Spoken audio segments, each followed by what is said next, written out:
انار کو لے کے نا، انار کو کبھی اکیلا اکیلا کر کے کھول کے، میں مدینہ منورہ میں تھا تو مدینہ منورہ پہ بڑے انار آتے تھے، ہائے ہائے اب تو اللہ نے مدینہ منورہ جانے سے ہی روک دیا کہ دفعہ ہو یہاں نہ آیا کرو، میرے حبیب کے گھر میں نہ آنا،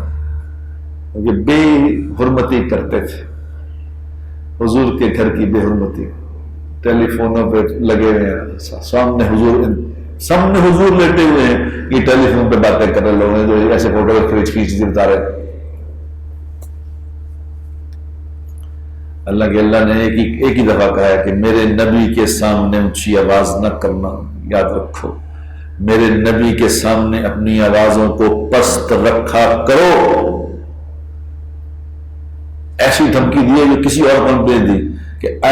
اگر اپنی آوازوں کو اونچا کیا تو کہیں ایسا نہ ہو کہ تمہارے سارے اعمال ضائع ہو جائیں، تمہیں پتہ بھی نہ چلے۔ ہائے ہائے، آج صبح کسی نے مدینہ منورہ سے سلام بھیجا تو مجھے ایک دم آنکھوں میں آنسو آ گئے، میں کہا یا رسول اللہ، ہمیں کہاں پھینک دیا، کہاں ہم سے ناراض ہو گئے، دور ہی کر دیا آپ نے کہ نہ آیا کرو، کہاں مہینے میں 2 دفعہ چلے جاتے تھے۔ مدینہ منورہ میں انار کاٹ رہے تھے، مصر کے انار آتے ہیں وہاں، مصر کے انار ساری دنیا کا پھل اللہ وہاں پہنچایا جو ہے، وہاں انار کاٹ کے ہم 2 بندے تھے بیٹھ گئے، انار کو کھول کے دیکھا تو میرا ساتھی مجھے کہنے لگا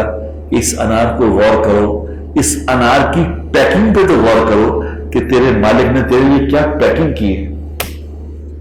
اس انار کی پیکنگ کو نکال دو، دنیا کا کوئی انسان، دنیا کا کوئی سائنسدان اس پیکنگ کو واپس کر سکتا ہے؟ کبھی غور تو کیا کرو کہ تیرے مالک نے تیرے لیے کیا نظام چلایا ہے،